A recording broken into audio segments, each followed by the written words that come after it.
video blog. So, it's going to get very noisy when you move from 8 billion to 20 billion people. And what I mean is that everybody thinks they should have a voice. That their opinion matters and their opinions and to move the needle and, they have to have a voice. So what do? We give people pathways to citizenship. So you have to have a voice in every country you go into. That I went into Mexico or Ghana and so on, and I didn't need a voice. I followed their rules. I worked my ass off. I didn't need a voice in their system. I didn't need a voice. But everybody says they have to have a voice. I fucking disagree. I didn't even speak up. And I had incredible amounts of intellectual property as a child. And I kept my mouth shut. With my father. I didn't need a voice. I sat there in the car, perfectly still, absolutely quiet. I sat in the bar all by myself on the area of the bar in basically the booth with my glass, white frosted with soda, and I sat there all by myself for hours, waiting for him, talking to no one, just watching, being quiet, observing. And that's what I did my whole life. Children are better seen, not heard. They need to learn how to observe, how to understand. They need to keep their mouth shut. Fucking piece of shit. Fucking piece of shit on the motorcycle tailgating me. Another piece of shit behind me. Truly.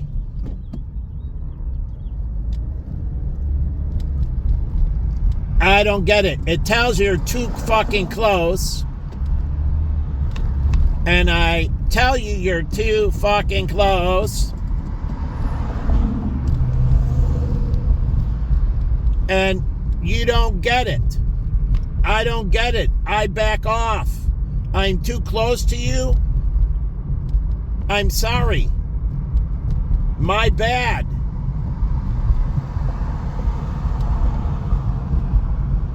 But here, everybody forces themselves upon you. Like the guy yesterday. I got the hose. I'm standing in the space.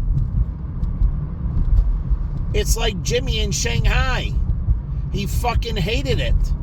He flagged down a taxi cab and he opened the door and somebody would dart in. And Jimmy's like, that's my fucking cab. Now, he would just flag down another, but it's fucking ridiculous. And he would do that over and over. He opened a door for himself and they would dart in.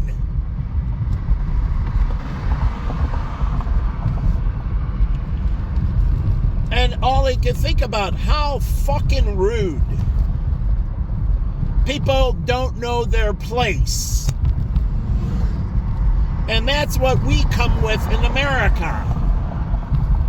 Everybody deserves everything. No one knows their place. Everybody wants what they don't earn. They think it should just be given to them that they don't have to meet any standards of requirement. Like, they should just be perfectly healthy. They don't have to do anything for themselves. That the medical system should bear it all. And they can go out and eat their beeves and do what they want, drive illegally, and they should be just fine. That they can do what they want and they can live a perfect life. No ramifications to any of their actions. And they all must have a say-so in the system. That my voice matters. Yeah. Not so. But, again, you teach them that everybody must have. That no one deserves to wash dishes. I grew up washing dishes, scrubbing bathrooms, scrubbing toilets, mopping floors, doing laundry, you name it. Getting up at, 3 in the morning? So I could be at the office before 4, because I had to be out the door by 4 o'clock, 4 a.m. in the morning.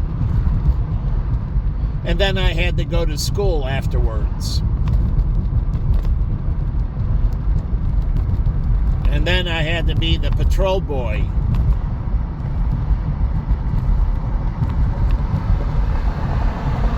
But that's called doing. But everybody here, they just want to talk. They have to have a voice. You have no voice in heaven. God doesn't give a fuck what you think. So, in heaven, you have no voice.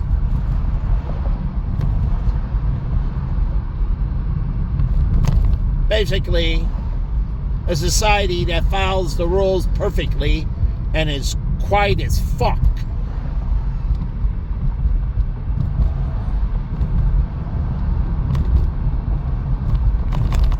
But here, how are we going to do this if we grow the population? Because everybody's in a fight for their voice. What did Jen do? She diaried. That was her voice. And then she read it back to herself. That gave her her voice. Other people, and she did crafts. And she would do crafts and do it, and that was her expression. And then she would put them away. Truly. In her downtime, when I was doing stuff and we couldn't be together and she had free time, but she just wanted to be with me, she would just go and read a magazine. If I had to be here or that, she had no problem just sitting there. She would read a magazine and just sit there and wait. One time I had to do something in Vegas. We went to a Barnes & Noble. And she would just grab a magazine and sit there as I did my thing. It's vice versa. It's when she had to do things, just being together was the important thing. Here, they destroy togetherness. They bring the terror every day with the tailgating and everything else. And you wonder why we have so much fucking violence. Because all they bring is the terror. And they're like, oh, we're worried about the criminal court judges and the civil court judges and the lawyers. I'm not. If we didn't need them anymore, I could reallocate all that labor somewhere else easily. If we didn't need the police force, I could reallocate that labor somewhere else easily. It's there because there's a necessity. That's why you have Andy Griffith. The town had 2 police officers. Some towns just have 1 police officer. 1 for the whole town. They have 1 sheriff. That's it. And it's more than enough. Because no one in the town does anything wrong. And the only wrong comes from outsiders. So it's really protecting them from outsiders. But, that's what our country hasn't, thought about with sanctuary cities and immigration and that. I'm like,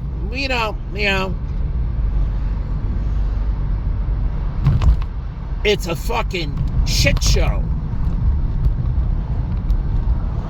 And why do you think from the Pilgrims, a highly select group of people, and it was highly devout, highly select, that came in here and started everything? We didn't come here as an invasionary force. We didn't come here to enslave Native Americans. We came in total peace. And we stayed on the shores and we negotiated with them to come inland. And it wasn't a Trojan horse. We gave them technology. And in turn, that technology helped improve their life, from medical to many other. They didn't know how to build ships. They had canoes.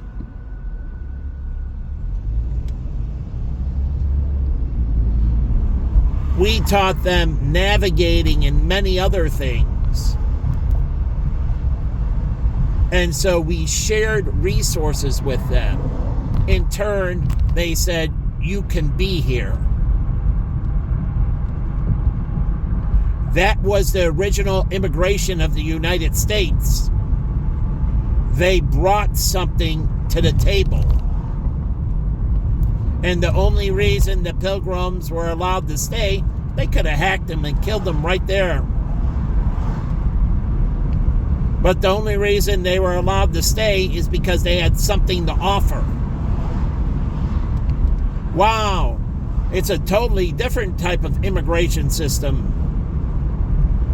You can have nothing to offer, and we give you everything. That's not how it fucking works. It's just like in heaven. You have to have something to offer. And if you don't have something to offer, there's no fucking heaven for you.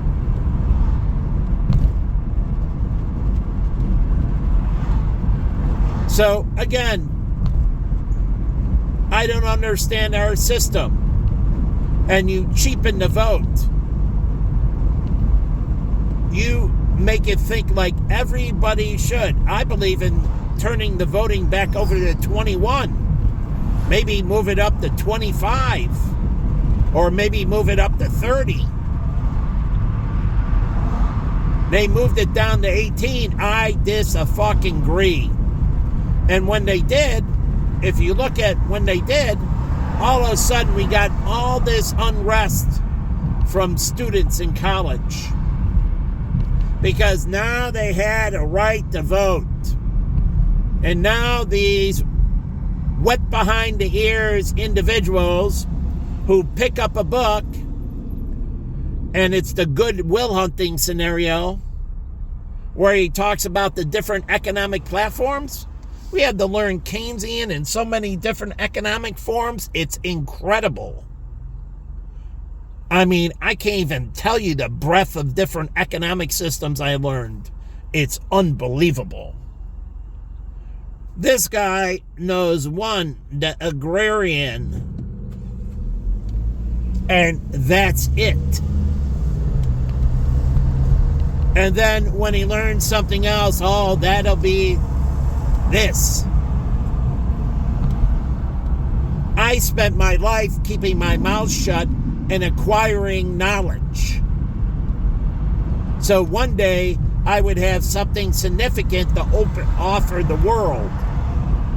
But now somebody takes a class and they spill it out. When I spill something out, I've kept my mouth shut forever. And I had many designations, certifications. I have so much education, it's unbelievable. From open source, I've taken all kinds of global economics, global finance, you name it.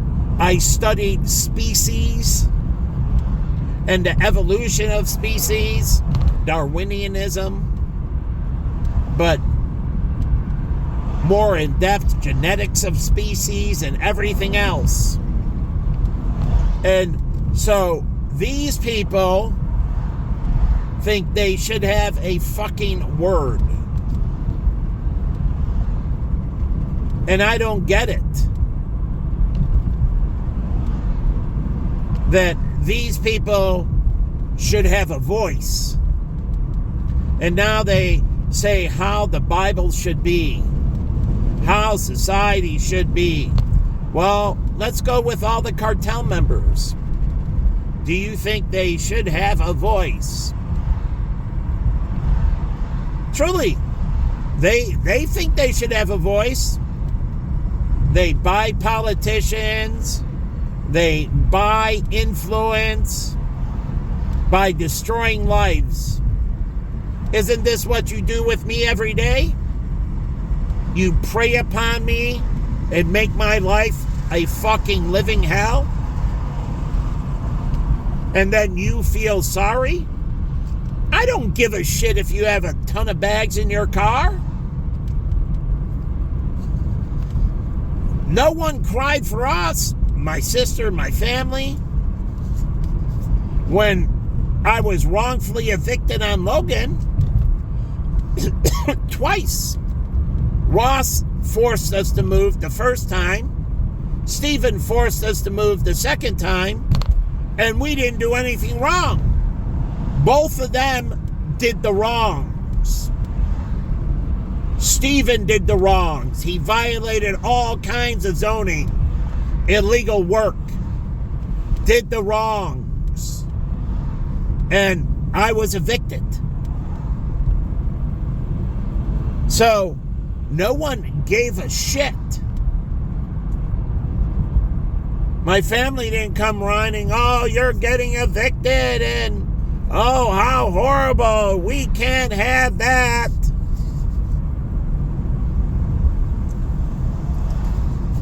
So, I don't get it my whole life.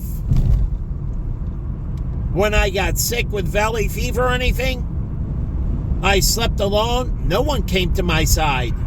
I had to go to school. I was in school when I got mid-semester, and I performed and got great grades. And I had to go to work and pay my bills. No one cared that I had massive chronic fatigue. I had to get up. My first breakdown, I had incredible, massive chronic fatigue. Oh, the unbelievable fatigue. And my brother didn't care. He played video games all night, keeping the lights on. He didn't give a shit. He didn't. He didn't give a shit. I even begged him. I begged him during the first breakdown to do things, and he said no. I mean, no one gave a shit. Jen didn't give a shit. She knew that I was in the worst position of my life when she threw me out. The worst position of my entire fucking life. And she kicked me out the door. It's just like Vicky. When I was with my mom, and we were in there at the beginning of my breakdown, she's sitting right there at Christmas, and she tells my mother that she should kick me out onto the streets. And I'm like, after all I've done for my mother since childhood, that she owes me so fucking much, it's unfucking believable that you're telling her she should kick me the fuck out? And that's fine. I just sat there and listened because everybody deserves their opinion. Right? Everybody deserves their opinion. And so I took it, and then when I'm up in the middle of the night shoveling, she complains to Ellen. I'm shoveling Ellen's driveways. She has 8 fucking kids. I'm shoveling her driveway, her sidewalks, I'm salting, and I'm cleaning all her cars off. She has 8 fucking kids. And I have incredible health issues. And I'm out there sicker than shit. And I'm shoveling her driveway. The same with my brother Carl. I'm shoveling his sidewalks and salting.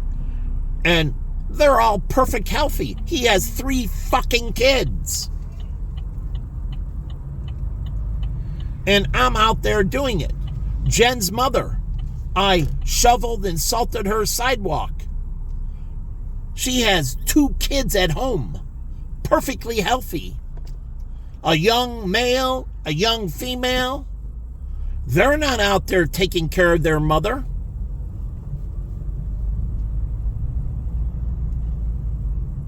I was. What do you think Mrs. Kim said to me?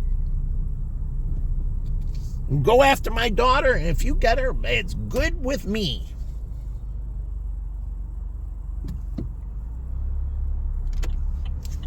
Truly. Because she understood how much I cared, and she got the wrong fucking son-in-law. But how much I did through my sister, being with her, I was the one, not her husband, comforting her when she had her miscarriage and she had her migraines.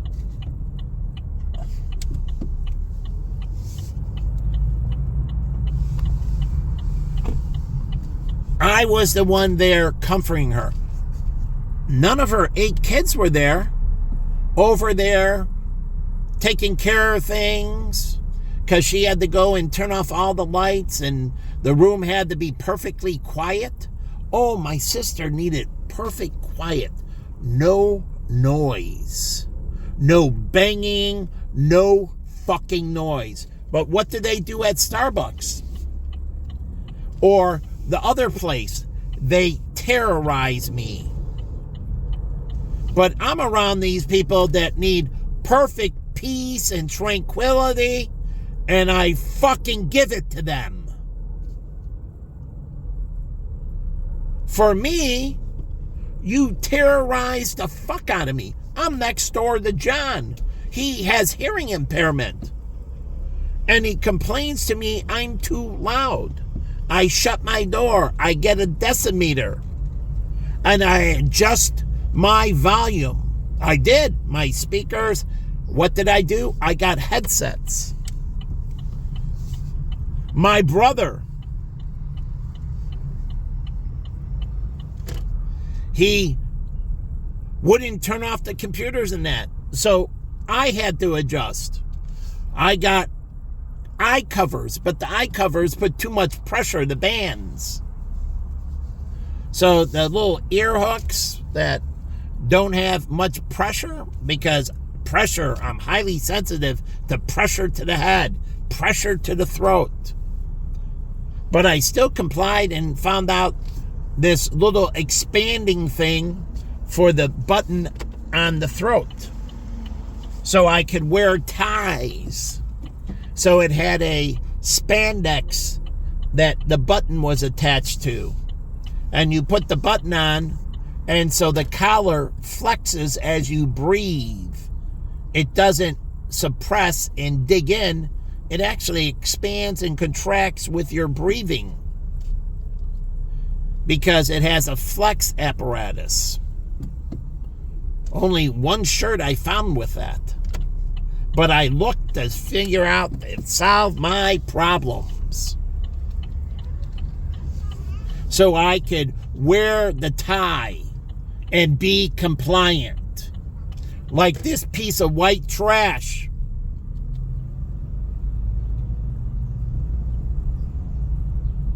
He's supposed to sit there and wait. It's my turn. But everybody's a fucking animal everywhere I grow. So I don't get it. I was there for my brother-in-law, helping him clean the machines at the shop when they were moving. They needed somebody to clean the machines. You know, all that heavy mechanical oil and all that. And they would lift the machine up. Each machine had to be cleaned before it moved. I cleaned every machine in the shop. I did. Every machine that was on Elston, I cleaned thoroughly. I degreased. I took care of before they moved to Wheeling. Every piece of machinery had to be cleaned. I did all the degreasing, all the cleaning, all the scrubbing. And I cleaned the toilets, and I swept the floors on Elston.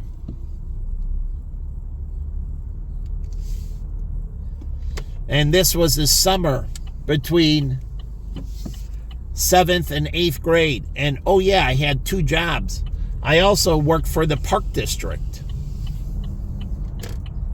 And when I worked for the Park District, Patrick Henry, the field house, I cleaned the toilets, I picked up the baths, I cleaned the park. Everything I was doing anyways, but now I was getting paid for it. But I had 2 jobs. So I went all day from early morning to early afternoon. Then I left there and I went to the Park District and I worked late afternoon until closing. And that's what I did 5 days a week, but the Park District job was 6 days a week. I had to work on the field house. No, actually, was it open? Yes. The field house Saturday mornings, because it was open to like 1 or 2 o'clock on Saturdays. And so I had to do that. And I was there for them through all their ups and downs. Not their kids, not their family members. Like helping my brother Carl with his original house. I and John demoed it. John was there. We had 2 other kids. They took off. They were Laura's sister's sons. They came for a little bit during the day, one day, and they took off. We were there till it was fully demoed. And obviously, I outworked John 10 times. But still, he was there. And then I was there afterwards when it was there in construction. And then I gave my brother money while it was under construction. He needed some cash. He had Laura, but he turned to me. I gave him the cash. There for him. So it's interesting. And God wants to see, are people there for me? Or are they just fucking tormenting me? Because it's all about themselves.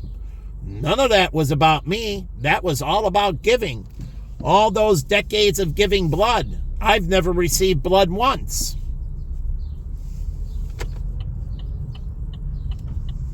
Not once. In now going on 6 decades. So, of giving blood, never needing blood. That's all giving. Selfless, Red Cross, Life Source. That's just pure giving. Find me one of these fucking people that have given selflessly for 6 decades. Never needing, always giving. Always a donor, never a receiver. So I don't get it. I was there for everybody. For Children's Hospital, I volunteered for years and years. I don't have a child of my own. You took that away. So that means I will never receive from children's hospitals. Because you say I can't have a woman, can't have a child. All those decades giving to elementary schools, helping with preschools. I gave diapers to women. I gave wet ones to women. I gave maxi pads and tampons. Oh, I donated maxi pads and tampons to women. Giving to them. Making sure they have proper hygiene. All the books I gave. And school supplies to individuals. Tutoring. And you can ask Costa. Sean, he was a professional NFL player. He went to U of A. He played for the Bears. He was a linebacker. I helped him pass accounting. I didn't cheat. I helped him pass. I tutored him so he could pass accounting. But being there, like the drunken chefs, Bill, Rich, many others, me being there for them, all the drug addicts, me being there for them.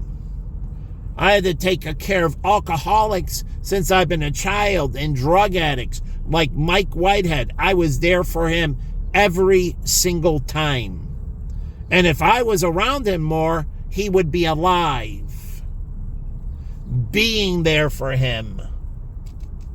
Being there every time for my brother John since I've been a little kid.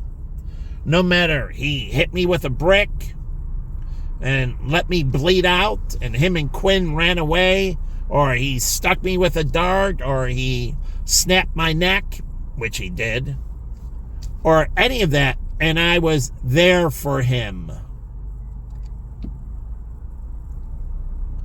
So it's interesting. I'm there for all these. I helped move Colby across the country.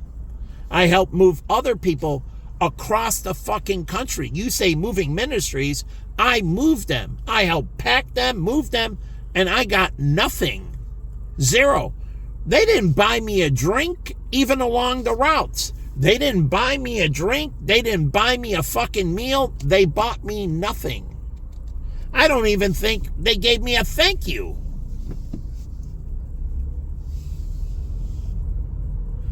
Being there for them. So, but everybody has to have a fucking opinion in this society. And this bitch behind me has to have a voice. Why does she have to have a fucking voice? Truly. Why does she have to have a fucking voice? Go do what Jen did. She didn't need a voice. She make cards. She diary. She shut her fucking mouth.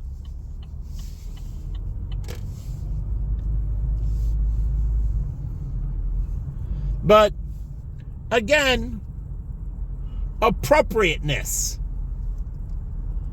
But we're in where everybody needs a voice. TikTok, YouTube, everywhere. They all need voices.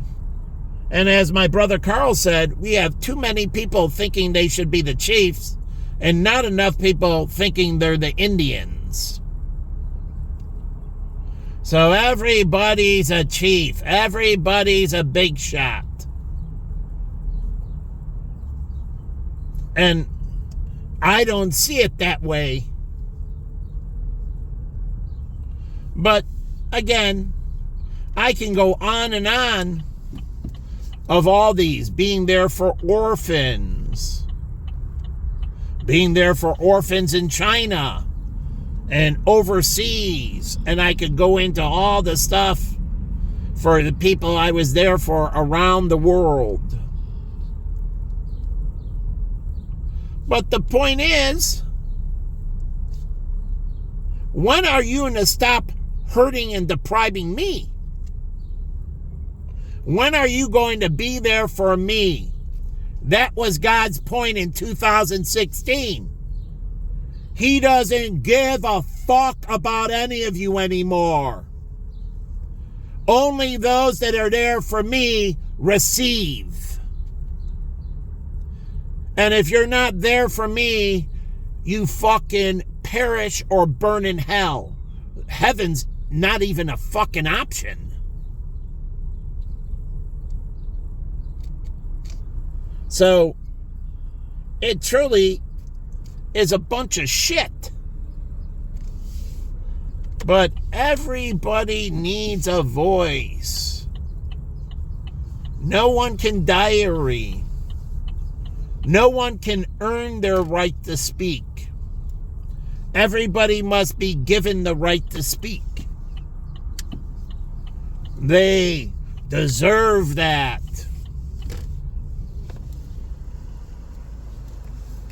So, I don't get it. Truly. I don't get it.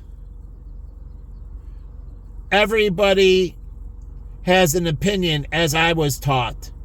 And I was taught that opinions are like assholes.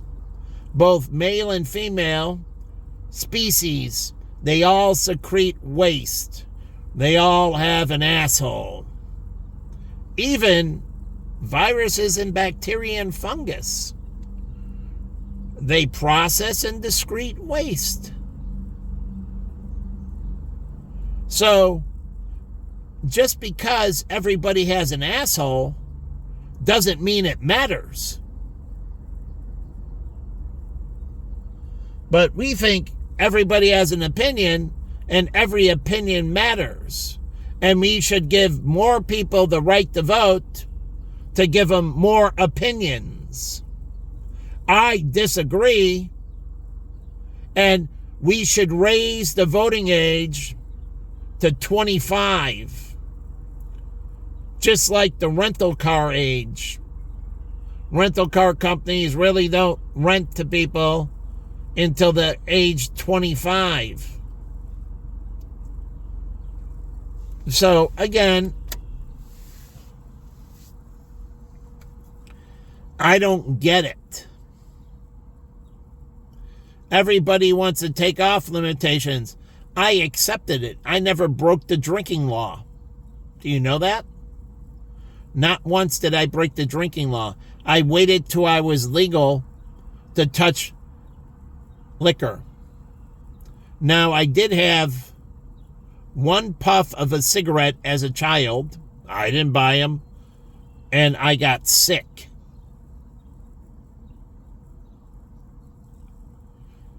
So, I'm very sensitive to nicotine. not in a positive way. So, again, I didn't buy a pack of cigarettes as a kid. I didn't smoke as a kid.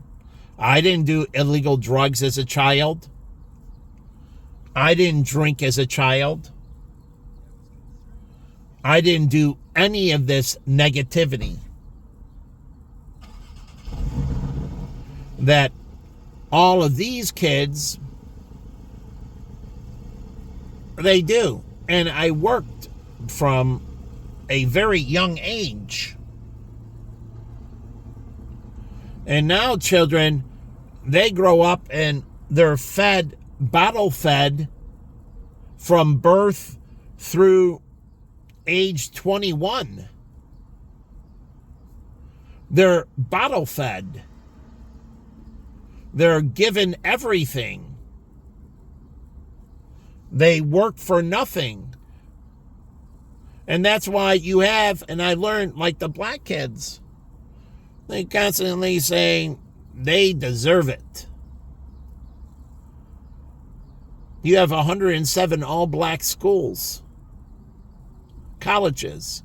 You got an all-black institution in 1835 or 37, the first all-black school funded by whites. And white people were still being charged with discrimination and everything else. Where black people, since the 1800s, have had all black schools. And through those hundreds of years, white people were being sued for discrimination. Where black people were given all black schools since the 1830s. So it's interesting. On one side, they're suing the shit off of you. And then on the other side, that same side that they're suing you, on that same side, as I was talking to my friend John Zeef, because he's married to a black girl, you get all black dormitories, all black schools, all black fraternities, all black sororities, and then you sue for racism, meaning because they want an all-white club. Well, I grew up with the Q Dogs and that at University of Arizona, and there were numerous all-black fraternities. And yes, we had Sigep James. He was a black kid. He went into the military. He graduated from the U of A. I was good friends with him. He was in our fraternity. But they had all black fraternities, all black sororities. So I just wonder, when we say these things, where is the fairness? Where is the fairness? Because where is it in my life? Where these people can open their mouth to me, they can threaten me, they can mistreat me, and they get to walk away. They have a voice, and they can say they're upset.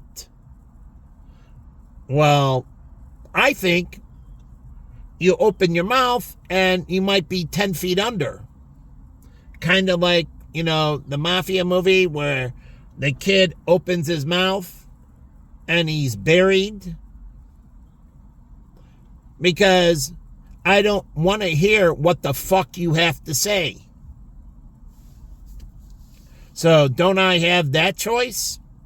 As you have exercised it my whole life, saying you don't want to hear what the fuck I have to say. You took me off of Facebook. You banned me for long periods on Facebook, saying you don't have to hear what the fuck I have to say. You took me off of LinkedIn, Twitter. You closed me down everywhere. You isolate it. And you say, you don't give a fuck what I have to say. And some reason, no reciprocity, where you get to open your fucking mouth around me. So, what a bunch of sickos. Like, I watch all these seniors violating the rules in the parking lot because they can do what the fuck they want to do. But what does that come down? When somebody robs them or beats them unjustly. And then they say, oh no, the law applies to me. Hold it, motherfucker. Didn't I see you go illegally in the parking lot and say the law didn't apply to you? And then when they beat your fucking ass, you say the law applies to you. Hypocrisy. And that's what I see. All these people, only the law applies when it's in their favor. When it's not in their favor, they don't comply. They protest, they riot, they burn down, they strike. And so that's all I see everywhere. And then they cry out and they sue in court and they do all this. And I'm thinking, how can this be? You break 20, 30, 40 laws per day, from speeding laws to jaywalking to other traffic violations to littering. You spit, which I believe is littering. You throw trash on the ground. You do all kinds of things. Illegal dumping into the toilets. Illegal dumping into the drains. Illegal dumping of all kinds of waste. And it amazes me. Every day you're breaking so many fucking laws, and then somebody does something to you, and you're out there screaming for justice. And that's what I don't get. The black people rioting in LA, using their thug to threaten the jury, threaten the judges, threaten the city. If OJ doesn't go free, all through this, black people said it'll be like Rodney King and we'll burn this city down.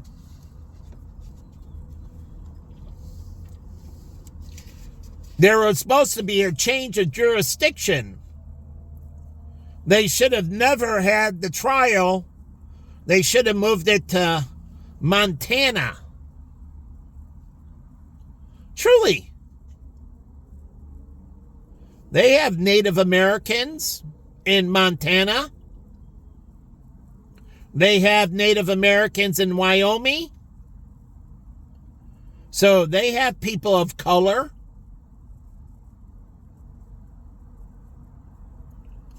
So, and those people have been more racially discriminated against than black people. They've been slaughtered more than black people in America. They've been more suppressed than black people in America, Native Americans. So them sitting on a jury makes sense to me. Judging black people makes 100% to me, because with slavery and that, all that money would have went into Native Americans, and we could have had them work the fields down south, but they kept them on the reservation. And we were still killing them in the 1800s. We are fighting two wars. Not only the Civil War, but we were also fighting the American Indian War. That was going on the same time the Civil War was. Separate conflict, but simultaneous.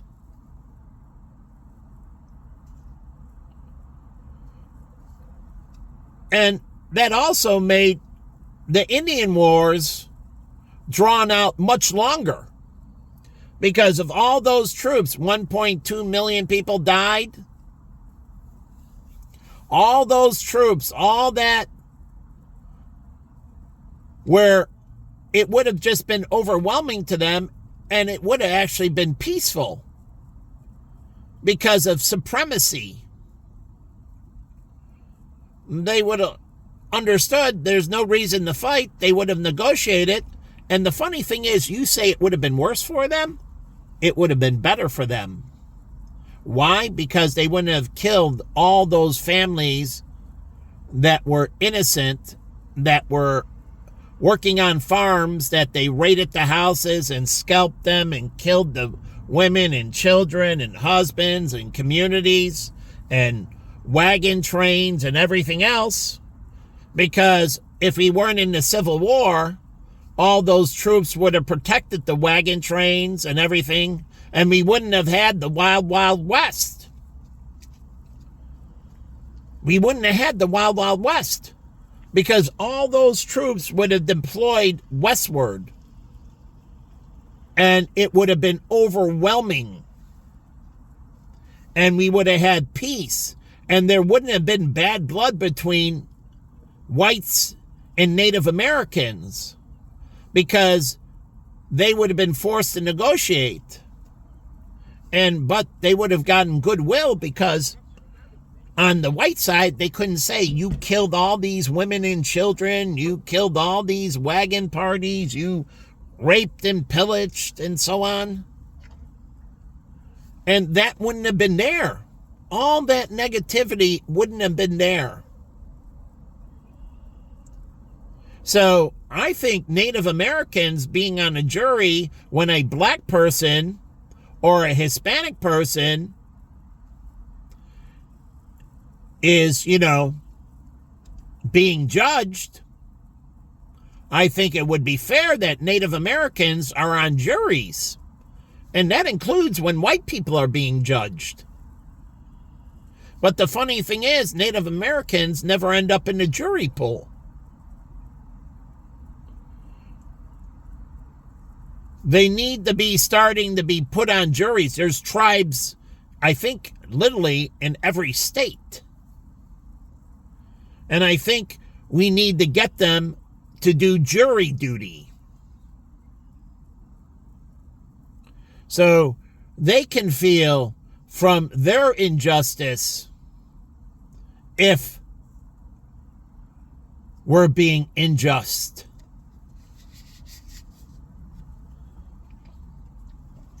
So they have a good perspective. So moving OJ's trial from LA to Montana or Wyoming and putting whites and Native Americans on it, and if you want, you can get transplanters.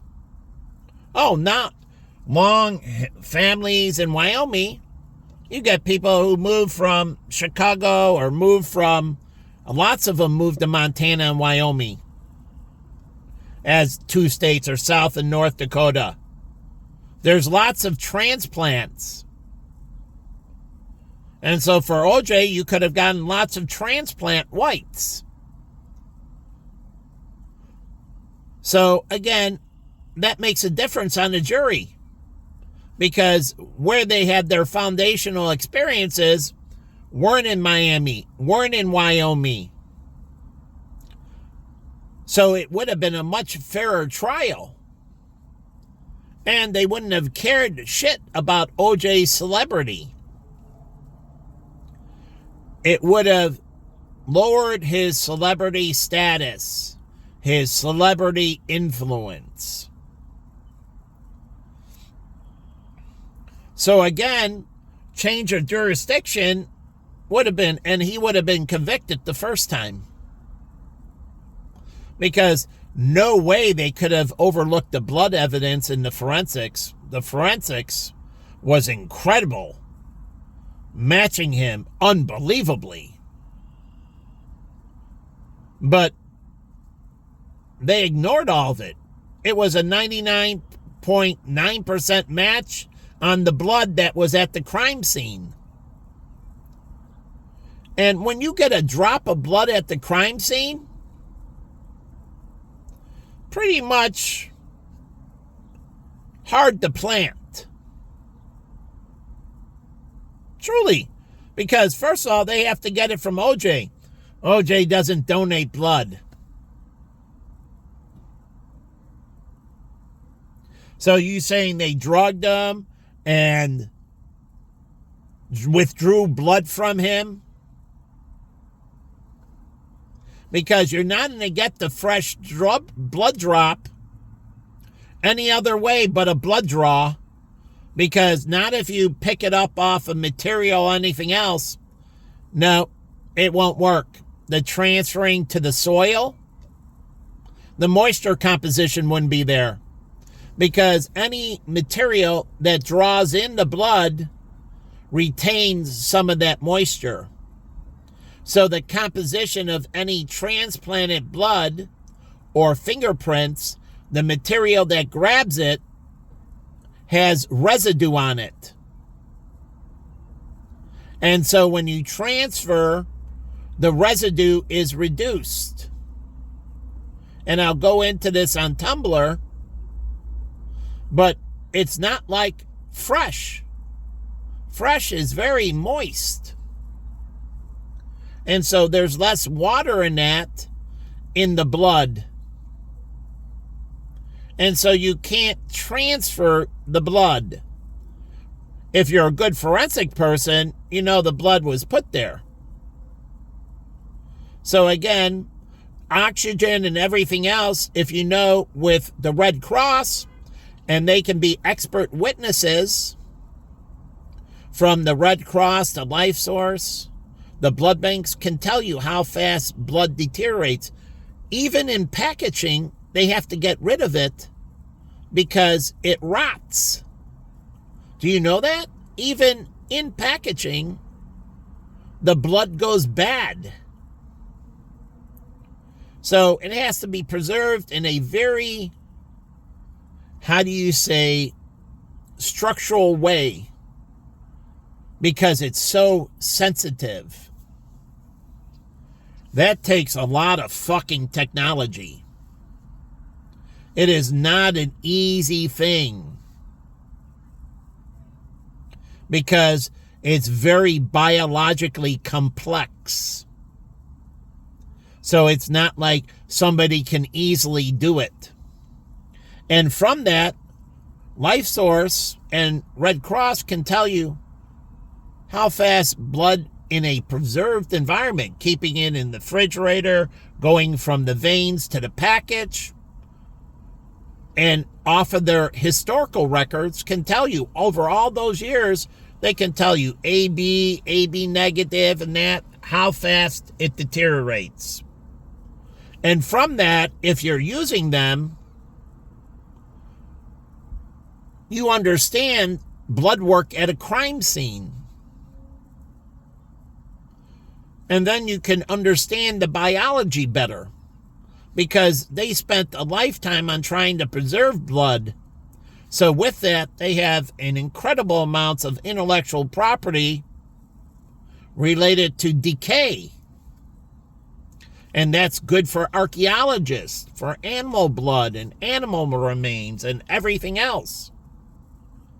So the components, the platelets, the white blood cells, the red blood cells, the plasma, they can tell you exactly how that stuff holds up, how it decays.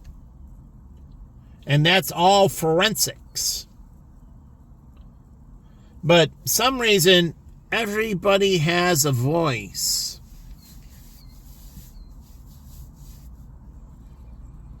I used to judge it on how stupid you are.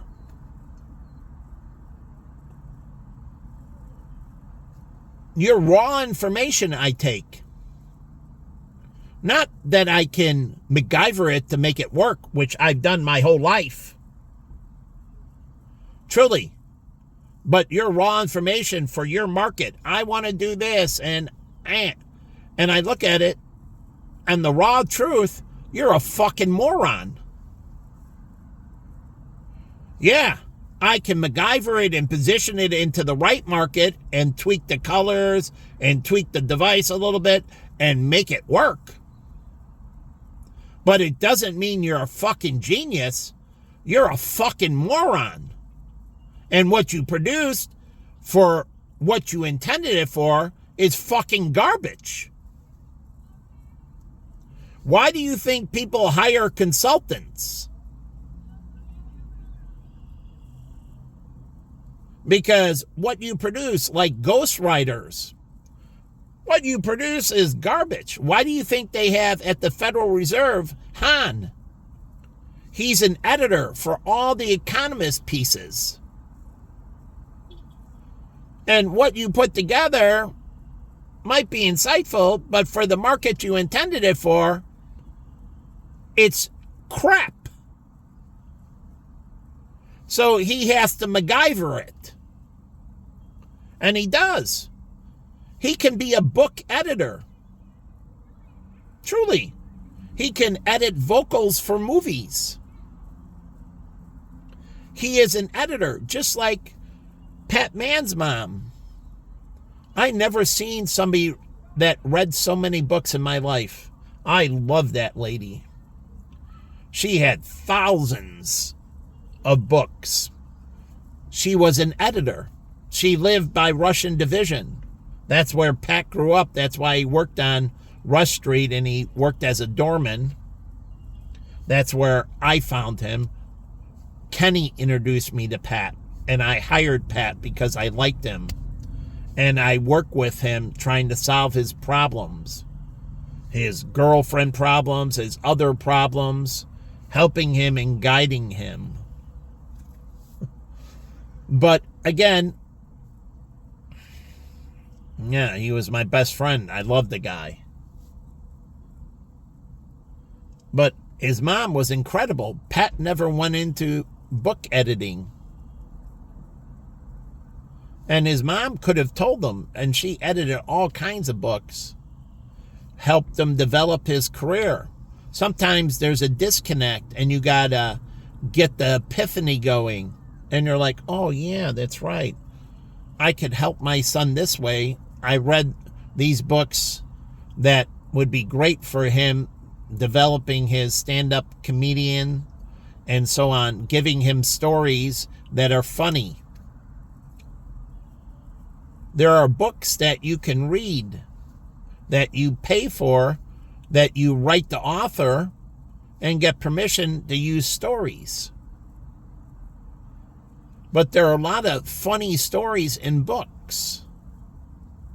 And they make great for stand-up comedian. And then there's all the joke books. And I used to keep joke books. And you have to perfect the delivery. It's not only reading the joke, it's delivering the joke. And Jen actually was really good. I'm not that good. But Jen, she could deliver a joke really well. She used to make me laugh. And so, but she was great with delivering prayers, concise and swift and beautiful. And it translated into her jokes. And then I couldn't believe it. She was like, let me do your eyebrows. And she used to wax my eyebrows. And I couldn't believe how good she was. And every time she did them, it was much better than when I got them done. She was freaking awesome. I couldn't believe how good I looked. In comparison, I'm like, unbelievable. But attention to detail. She's highly meticulous.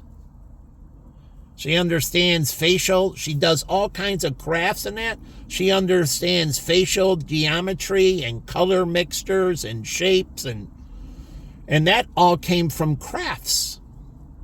And she made the most beautiful cards I've ever seen. because they're truly made with lots of love, incredible amounts of love. And then she would do this, and I was blown away. And I'm paying these people to do it, and you do it, and you beat them. And what does that make me think? The first thing I thought is, wow, the educational system for these manicurists and pedicurists have to be improved, because what they're putting out is garbage in comparison. This layman who didn't go through all this training can outproduce them.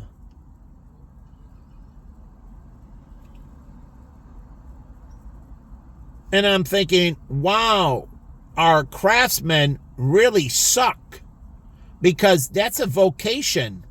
That's a craft. And they really suck at what they do. So I don't understand it. I would assume all these years of the information I gave her, that she would be an incredible craft person with nails, manicures and pedicures, that she would be so unbelievably amazing at her trade that she could open up a school and teach people her profession, manicuring and pedicuring. See, when you get that good, one way is to write a book. Another way, like Dr. Drebecki, he didn't want to write anything. It was a publish or perish. He wanted to be the best teacher he could. And you only got his knowledge if you were in his class. And we had discussions. And he was the one at the University of Arizona, who stuck up for me. He was my benefactor. He had my back. But he didn't believe teachers should get tenured. He didn't believe anybody should get tenured. And he was older, and he's much older. And still working, still teaching. And he said, if I can't perform, and once I don't, and I can't, then I need to move into another role and step out of this, because I'm no longer a benefactor. And I only want to be in this role as long as I'm beneficial. And so he believed teachers should never get tenured, that they should be judged on performance. And if they can't cut it, either they get re-educated and re-mentored, or the profession is not for them. There's somebody who can't convey knowledge. That's Einstein. Take the complicated, make it simple, and he's talking about teaching. How to convey information. And those that can take the complex and make it simple are incredible teachers. They can convey incredibly complex.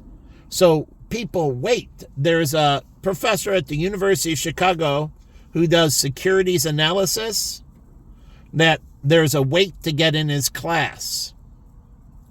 And how do I know? My friend had graduated from USC that worked for a company that focused on doing spin-offs. They would work with corporations to spin off components of it into wholly owned subsidiaries. Not to spin off like Chipotle and just sell it off, but to take it and spin it off so it doesn't contaminate the other corporation. So remember, a master of one is better than a master of everything. So a jack of all trades is a master of nothing. And so what did GE did? They had financials. They spun them into a separate company. They had insurance. They spun it into a separate company. They had this division. They spun it into a separate company. so it can focus on its skill base, mastering that skill. And it was here in Chicago he worked for it. Last time I met with him was at Starbucks. And I told him I'm taking courses at the University of Chicago. And he did what I did, student at large. And he said, you have to get into this professor's class. I forget the professor's name, for his securities analysis. He's one of the best in the world at securities analysis. And think about it. The Center for Securities Analysis at the University of Chicago was what Vanguard went to put together all its indexes for its index funds, because it was so unbelievable at securities analysis. Unsurpassed in the world. And Bill Sharp was at the University of Chicago, now he's at Stanford, and many others were at one time at the University of Chicago. So you have the capital asset pricing model, or CAPM, and others. And it's who your mentor is, and the better your mentor is, the better you are. So that gets to women. No woman wants to be with me, but why wouldn't they? And they have, as I push Jen into small groups of women, it would be the same with the woman that I'm dating. So I wanted her to go out, and this was at New Life and that. I wanted her to go out and interact with other women. And I would interact through her. As I told her, I want you to be my debutante. So as you go interact with these other women and gather information, that's why everything has a place, and it goes into an aggregate, and then that aggregate, which she was incredible at summing things up. Unbelievable. I watch her in prayer group sum up everybody's prayer, and she put it into the most appropriate words.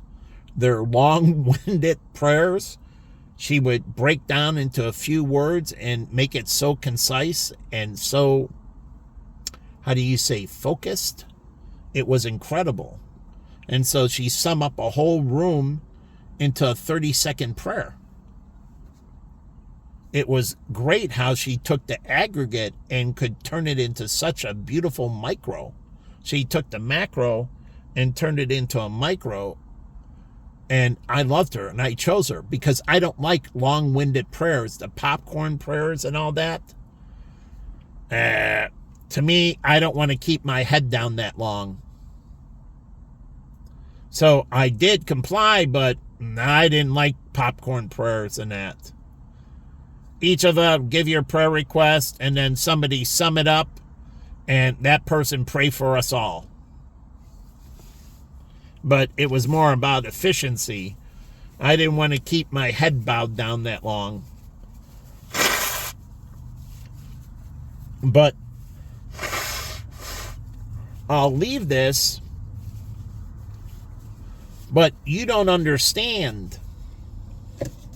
It truly matters who you're getting mentored from, because that person can either make you or destroy you.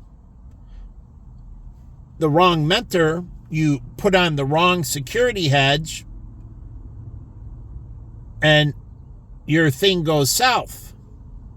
The right mentor, you put on the right hedge or know how to back out of a mistake, because a good mentor has a great exit strategy.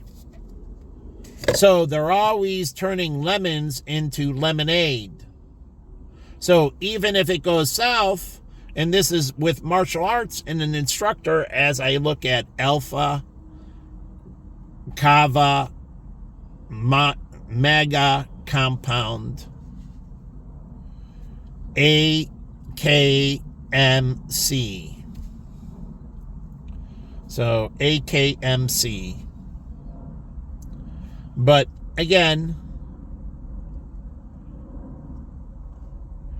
they're able to show you counters.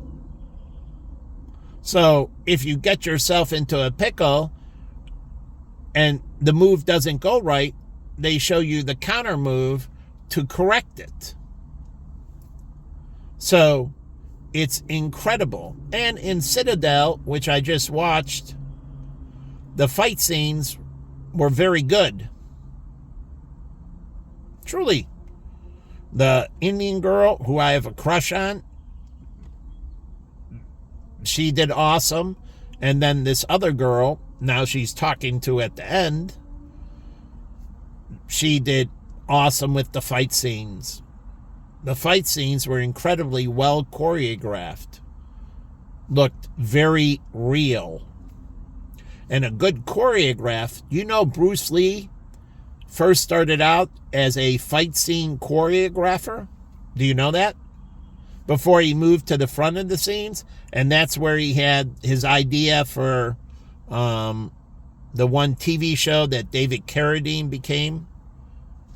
But again, he started as a choreographer. But before he did that, he became a master at martial arts. So he took his incredible understanding of martial arts and he made his own martial art. And he did. Bruce Lee created his own martial art. And it is true, the Chinese community was very upset. Why? Because it was kept to a few, and if the many know, it neutralizes their power. So Bruce Lee wanted to be to the masses, but you have to be very discriminatory. And this is why doing background checks and everything with martial arts is critical. Because you can empower somebody with great power. And this is why God, for me, as an example, I have to prove myself through showing how I react to adversity over and over and over again, that I do righteousness. So he's not going to empower somebody who is evil. He really doesn't make mistakes. You make mistakes, and then you empower people with great wealth. Sanctuary cities in that. Do you know if you earn money here, and because of the dollar and everything else, and you can acquire wealth here, you can go back to Mexico or El Salvador and be a king, meaning an extremely rich person? How do I know this? Because I had Americans who were poor that lived in Rocky Point, and they lived a great life in Rocky Point. Even with low dollars, because across the border, the exchange rate difference between the peso and that they were able to get maid service and all kinds of things, and Rocky Point's on the water, and they lived a very good life. Food and everything, when they went out shopping and everything, it was cheap in comparison. So they were able to stretch their dollars out. And that taught me that Americans, and you bring people in, and like from India and everything else, and I see Dr. Dang having all these servants working for him. When I went to his house, and I think I was there multiple times, and he had servants here in America. Now go back to India, and it's the same way. He's even more filthy rich. And they can enslave the population. What do you think I studied with the pedophiles? They have dollars here, they earn the money here, and then they went to Thailand, and they're considered a rich person in Thailand, and they were exploiting the children. Here, they were a bartender. Over there, they were a rich man. Rico, the doorman here, owned a bar in Serbia. Here, he just had the intellect to be a good doorman, which he was, and nothing more than a doorman. But in Serbia, he owned a bar and was a big deal. So when we do sanctuary cities and we give these people access, when they go back home because of the exchange difference, you're giving people incredible influence over these populations because of their economics. And if they use that economics to exploit, the CIA and NSA and military intelligence should be very much watching U.S. citizens abroad, making sure they're not exploiting countries. So it's not only for U.S. citizen protection, it's making sure U.S. citizens aren't exploiting. Because this is what Obama and them didn't understand, but I understood. The Bible, nothing given, everything earned. And you must have proper stewardship. Remember the story of the Italians. The one person who didn't do things right was the most wicked of them all. And guess what? He didn't get any more money. And so when you're empowering these people, literally kingmakers, when they go to these other countries, even dishwashers here, truly, when they go back home, because of the exchange disparity, and they send money back home, it's fucking huge in comparison. So it doesn't matter the job, shoveling shit. So you have to be very selective. And so those that are given the most have the greatest responsibility. So we have to be highly selective, and then we have to police our citizens even more rigorously, not less. You have to have a more rigid structure for your own citizens. That's why I talk about predestination. And if you are predestined and you fuck up, there is no path back. Those that are given the most have the greatest responsibility. And once you fuck up, you are fucking condemned. And so if you think by attacking me, you're saving yourself, that is untrue. You're not saving yourself, you're condemning yourself. And you're condemning everybody else that thinks they can attack me. It just shows how fucking unjust you are. So what do you think the cartels have massive power in Mexico and Central and South America? That comes from foreign currency. And I saw Chinese currency, Japanese currency, and others. It wasn't only US dollars, and when they bring those back to Central America, those currencies are worth so much more. It is unfucking believable. And they can bribe governments, whole governments. They buy up huge amounts of real estate in El Salvador and Mexico and other places. They influence whole communities and set the rules. Because those illegal drugs, and they're not stupid, they pump them into economies that have the greatest currency. So yes, lots of fucking euros. Incredible amounts of euros in the drug houses, the money houses. In Mexico and Central and South America, unbelievable. And those buy them incredible power. And so you have to be very rigorous. So I'm telling you, preschools, elementary schools, high schools, colleges, you never take the foot off the throat of the citizen. From preschool forward, it is discipline. And you nip it in the bud. You catch them doing things wrong in preschool, like I did it. And I would straighten them out. Elementary school, junior high, high school, college. Never taking my foot off their throat. Workplaces. And yeah, sometimes you love me, the other times you hated me.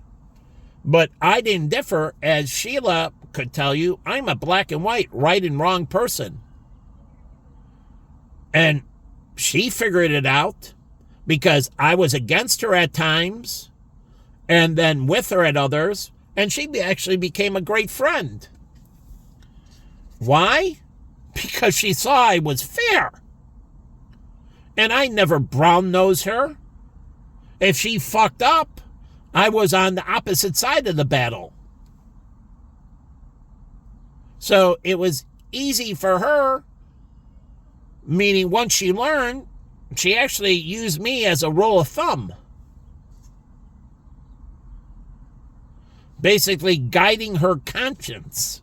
She would come into my office like she had a falling out with John.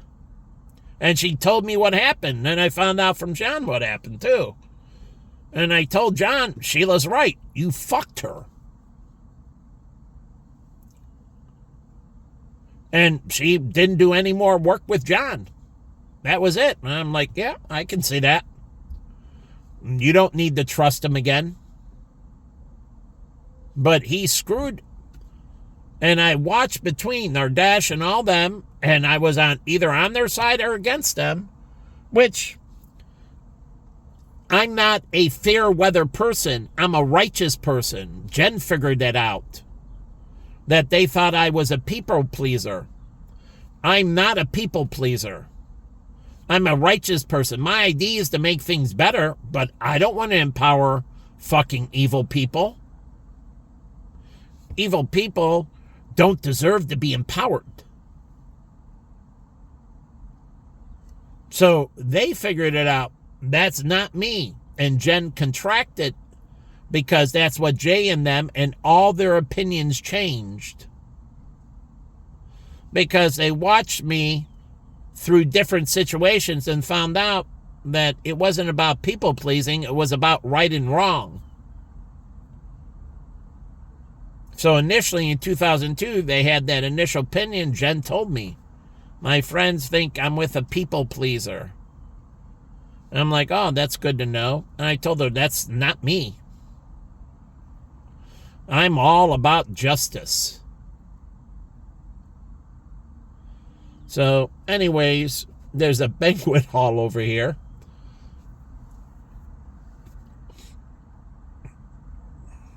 And I miss going to functions. And the family in front of me looks nice. But you can't see them. Right there. But looks nice. But that banquet hall. But I'm going to leave this video. I need to eat.